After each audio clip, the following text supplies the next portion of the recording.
Greetings, and more greetings to you, good people. My name is DJ Oli, and welcome to Point 5 Creative Studios. Chitubu che content, chitubu chisingapwe, chitubu chinonwane munhu wese, chitubu chakavhenekwa chikaongororwa nana mazvikokota kunzi aiwaka. Chitubu ichi chine content iri healthy, content yakachena, yakakodzera kunge chikonsumwa nemunhu akaita kunge iwewe. Ndosaka uri panapa muzuva ranhasi. So if it's your first time here, dzvanya subscribe button and the notification bell so that you don't miss out on any exciting content uploaded. Asi kana wangu wagara uri mugari wepanapa, dangokutenda nekuti sei nekurumidza kubhadhara rent. Thank you very much for supporting Point 5 Creative Studios.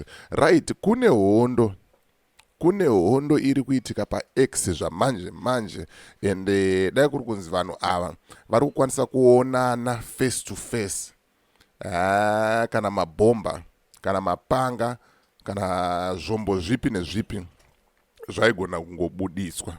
Ndo nyaya yandiri kufambira zvamanje yandauya kuti ndikuratidzei muzvionere mega. Toverenga tese some of the comments, but unfortunately mamwe acho handikwanise kumaverenga. Ndichangokuratidzai mozviona nenyaya yekuti panenge pakataurwa makobvu nematete pakaipa pari kupisa zvamanje. But ndisandapinda munyaya yangu zvizere, ndikuti kana une bhizimusi raunaro rauda kushambadzirwa, ndibate. Namba dzangu ndo dzamuri kuona idzo dziri pasi apo. Kana une nyaya yaunayo yauda kuti ndifambire, ndibate futi pasame namba idzodzo dziri kubuda pasi apo. Toita sei todzifambira nyaya dzacho handitika. Right, panapa ndine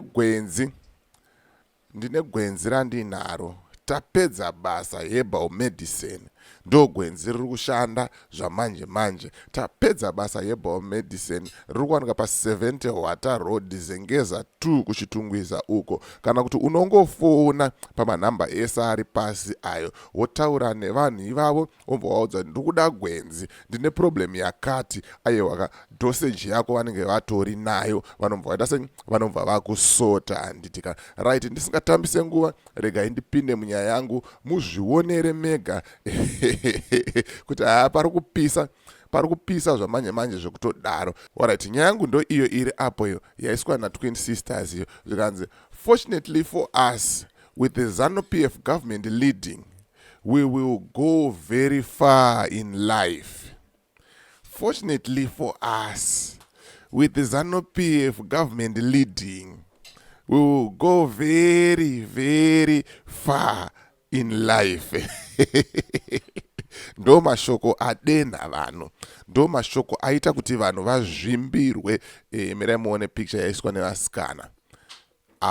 Vasikana vari apo vakamira zvavo, vasikana vakarova regalia, vakasumudza zvibhakera mudenga. Handizoziva kuti sei vakapfeka mamaski, kuchiri neCovid here kana kuti anga ari mapicture akudhara, handizozivawo zvangu, but ndo post yaita sei yaiswa iyo. Sada kuti ndipinde mucomment section nditange kukurata sei kukuverengerai some of the comments, but some of them ndichangosiya akaita sei akadaro nekuti mawani ayo. Zvikanzi endai tobatana mauya zvenyu kuzorapwa. Ndo pauchaona kuti waisasa vakomana.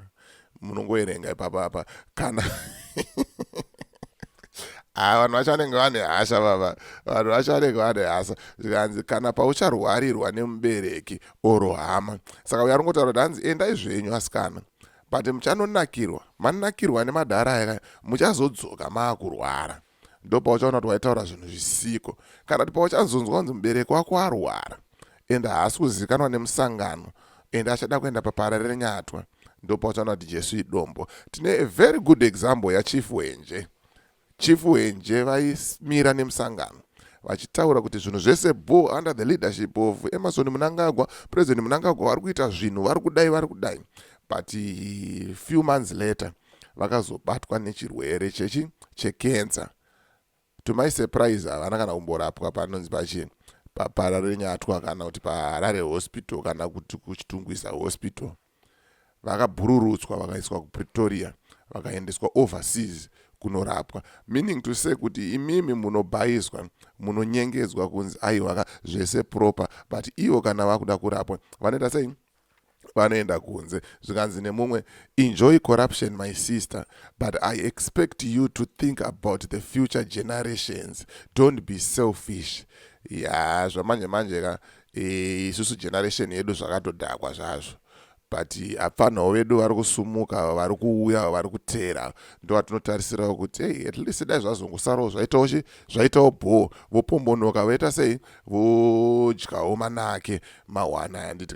Zvikanzi yeah, you are right, we will go very far without achieving anything. Now it's 44 years, and now it's 44 years we are celebrating a construction of a 2-kilometer road.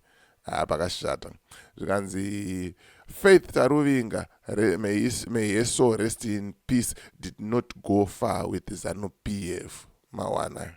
Mawani chaiwo zviri kuitika. Handiri kukuudza kuti kuX kuri kupisa zvamanje manje, ende hondo yacho haisi kutotangika ende haisi kupera zvakanaka. Zvikanzi says a young person standing on a dusty road in the 21st century when civilized nations have tarred even pathways to their farms. Mavaona vasikana vakamira mudusty road 2024. Dzimwe nyika dziri kutotaura kuti aiwaka kuenda kupurazi kwanhingi utori neroad, matraks anoenda achinotora zvinhu, achinosiya zvinhu, production ichifamba. But imi muri kungoti you go far. Far yacho ndo yatisiri kuona kuti muri kuenda far kupi. Zvikanzi go very far in life. Uyaseka. Zvikanzi mupuppet show party. Circus full of clowns. Vanhu vakatsangwa kana vazogara zvenyu, vanhu vakatsangwa. Zvikanzi yes, you go very far, you join Johnson in Kenya. Hanzi unojoina Jonathan Moyo kuKenya manje so right. Zvikanzi the reality will catch up with you, it's not very far, ask Jonathan Moyo. Aiwa profesa vari pisa mazuva avo ana Jonathan Moyo vairira vakomana vaya vachitonga vachitaura kunge vasingazobve kumusangano, kunge vachafira muZanu PF, but right now ari kupi, ari mubako akawanda, akudenha, hakusi kudzokeka zvekumhanya. Zvikanzi you don't get tired of this because every day anongoposta achibutlika ZANU PF musikana yeyo, ndoritori basa rake, ndo paari kutodyirawo ipapa. Itori employment kwaari, akatopinzwa basa kunzi $10 yako inenge ichiuya, pindai murakashe vanhu. Hanzi pindai imomo masocial media muvarakashe, ndo mari yake yaanenge achitodya iya. Ikanzi Zvikanzi sure, very far with the looting. Aiwa kuba vari kuba zvavo, haisi secret iyo, inozivikanwa nemunhu wese. Zvikanzi you both look good and healthy, but zvamakapfeka izvo pasinazvo. Zvarambwa baba, zvarambwa zvekutodaro. Zvikanzi go far kupiko mujecha imomo, chengetai vabereki. Hanzi go far kupiko mujecha imomo, chengetai vabereki, noti zvamuri kuita izvi. Vakaipa aya upesira yo verenga yo mega. Vanhu vacharega vachitoda ende mahwani zvekutodara handiti. Zvikanzi until you get sick, your bosses will go to India for treatment. Where will you go? Iyo uchaenda kupi? Nekuti madhara yanongada kungonakirwa zvenguva iyoyo ka, and then zvapera wopiwa bhegi rako ukazorwara manje.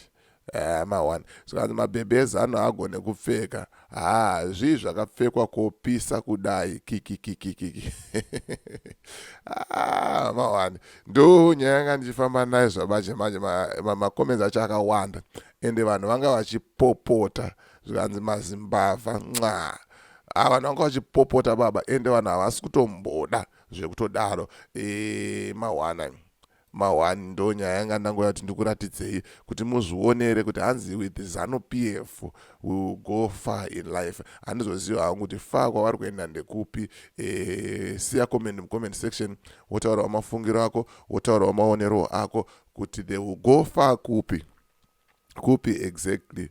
So as for me, DJ Oli and the rest of the crew behind the scenes, to it's bye for now. Ngatisangane mu video rinotera.